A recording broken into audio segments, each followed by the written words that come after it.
much. I guess we've overcome a few minor technical difficulties here, and I see my slides are on the screen, so this is great. I was thinking about kind of when I first learned about Nuffield, and it actually, there's an Australian connection.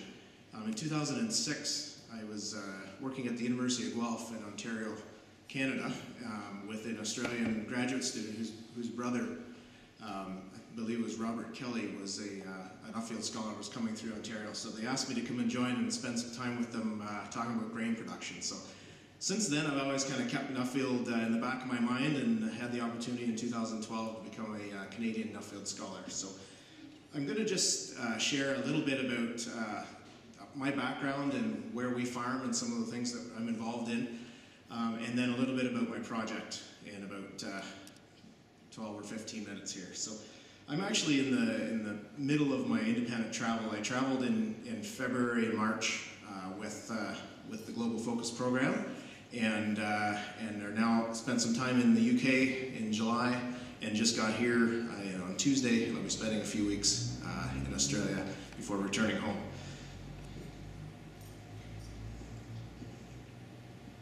So I have kind of two roles at home. I work full-time for the organization, the Grain Farmers of Ontario, and the Grain Farmers of Ontario is our levy body that collects a check-off from corn, soybean, and wheat producers in Ontario, and I manage our research and market development programs. And I have a part-time grain farm near the small community of Ripley, Ontario. And I have a wife and a 6- and 8-year-old at home. So our farm is a small farm, comparatively about 200 hectares, part-time operation with my father and I. And we grow in rotation grain corn, food-grade soybeans, milling quality winter wheat, and navy beans in typically a 3-year rotation. And our farm is about 5 kilometers from the shores of Lake Huron. The whole farming area is really influenced heavily by the Great Lakes. So we're surrounded by the 5 Great Lakes, which have about 21% of the world's fresh surface water. And certainly, I think traveling around the world, I realized how much we take water and fresh water for granted in our part of the world. It's certainly not even something we think too much about, but it's just always there. It's something to make sure it's there for the future. But certainly, those Great Lakes have a big influence on our climate.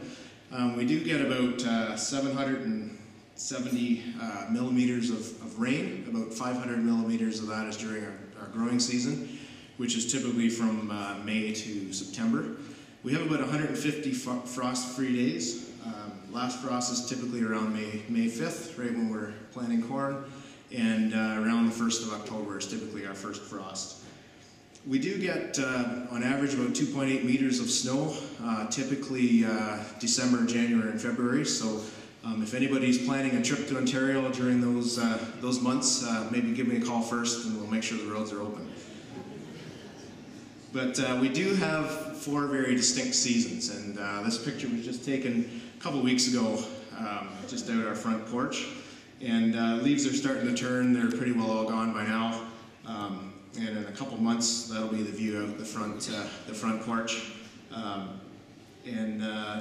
But we do get some nice summers. So we do have probably 10 to 15 days over 30 through July, and some nice beaches to get up to. They might hit 23 or 24 degrees, if that. So right now we're just finishing up corn harvest at home. That's typically our last crop to be harvested. This past year we had basically no rain from mid-June to the 1st of August, so our yields have been hit quite badly, but we had some good heat and some rain in August that helped the crop, so we're going to come in about average. And we grow a 3-year rotation corn. Following corn, we put soybeans. This is just a picture of a typical field in July.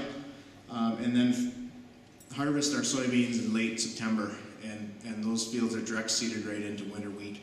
And we have a pretty narrow planting window. We typically can get rain or weather that just doesn't suit, so we often are really pushing to get our wheat in and often we'll be combining and planting in the same field on the same day. What we've been working with a little bit over the last few years is some cover crops following wheat. Red clover underseeded in March when the frost is still in and out of the ground, tends to work the seed into the ground. But you need enough moisture through June to keep it going. This year it was pretty dry, so we've been experimenting a bit with oats and oilseed radish, and had a pretty good luck with that this year. So it's kind of interesting, something different that we've been playing around with. In terms of my project, really what I'm planning in the process of looking at is ways to form research partnerships to maximize our productivity gains. So really trying to find partnerships that involve farmers, farm organizations, government, and private industry, and see how those partnerships work together to move research forward and get commercialized products into the hands of farmers. So really trying to find public-private partnerships that are working and functioning well. And one of the reasons I see that as important is that in Ontario agriculture, we're small globally. Total acres of corn, soy, and wheat together about 5.5 million acres. And we have a few disadvantages and a few advantages that I think we can use to our advantage. We have a high cost of production, high labor costs. Because we have short windows of planting and harvesting, we probably have more equipment costs per acre than a lot of areas of the world. We have some risks. We have a lot of different diseases due to our mild and fairly damp, humid climate in the summertime. But we do get high output. We're probably the highest yielding winter wheat area in North America that isn't irrigated. And we have good grain handling and infrastructure for segregating our crop. And we're close to the market. We have about 130 million people within a 10-hour drive of home, because we're so close to the U.S. and the eastern U.S., so New York's about an 8-hour drive. But one thing that we've seen is it's difficult to attract private industry investment into genetics for our specific area. And that is specifically true for wheat. And so we're looking at that in combination of declining government support for wheat breeding and public breeding programs, and really looking at what can we do to revitalize those programs. And this just shows kind of our 30-year yield trend provincially. The top line there, I'll just draw your attention to, is our corn yield. So we've seen actually some fairly dramatic increases in corn yield, and a lot of that is just the intensity of breeding and research that goes into it. It's primarily the 5 big multinational players have GM corn traits, and a lot of our genetics cross over into the U.S. where the bigger acres are, so we're able to use elite corn genetics that work in our environment. When we look at wheat, our yields are very much fairly stagnant right now, and a lot of that I attribute to the lack of intensity of breeding. So we're looking at ways to improve that right now, and I just have 4 points that I'd like to share with you that I think I've kind of learned through the Global Focus program and some of the travel that I've been able to go on. And first, and it's something that I think I hear almost every day. Maybe I'm watching for it, but the looming global food crisis, and certainly the media and the mainstream media has really picked up on that in North America, at least with the U.S. drought in the Midwest and so on this year. And kind of, I guess, flying in the face of that a little bit was when we traveled on our Global Focus program. It seemed like every farmer in every country that we visited, they were really investing in how do I increase more. Kind of the farmers were just saying, well, give me more research, give me more tools, and I'll produce more crop. And so the FAO has a very comprehensive report on projections out to 2050. And I found it interesting that what they're predicting is annual growth demand will actually start to slow to about 1.1% per year, and that if we do continue good research and investment and making progress, we'll actually be able to achieve that goal. So I think that's a pretty encouraging message that I learned over the last little while.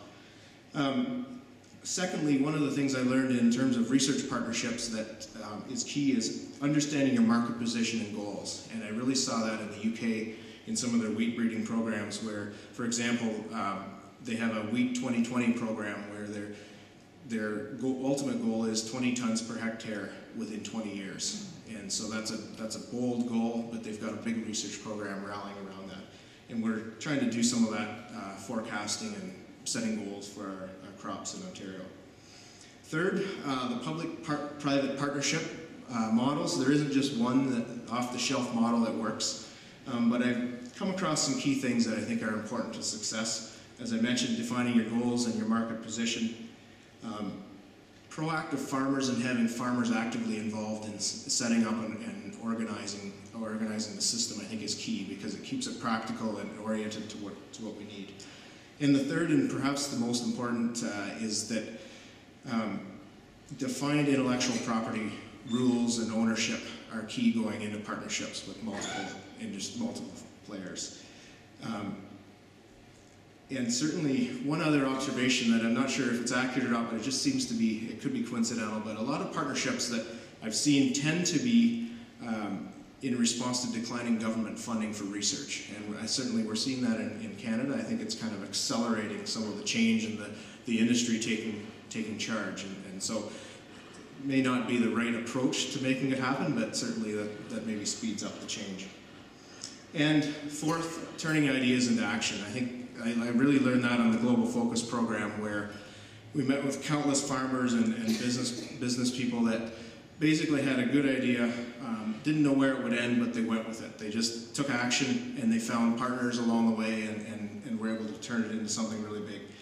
And so I have the good fortune to be able to be involved with a new group called the Canadian Field Crop Research Alliance, and we're putting some of these goals together right now and trying to build partnerships with other provincial organizations as well as government and private industry. So we're putting together some big plans right now, and I'm looking forward to what I learned in Australia. I'm spending the next couple weeks after these meetings trying to learn more about the Australian commercialization and intellectual property protection and so on. So, and I think I'll just wrap up by, I just do need to say a big thank you to Nuffield Australia for opening up the programs to Canadians and other countries. It certainly is a real benefit to my Nuffield experience to be able to participate in the Global Focus program and these meetings, and especially to Jim Geltz for kind of helping with all the logistics and inviting me to this meeting and providing all the information and organization around it. It certainly was a big help.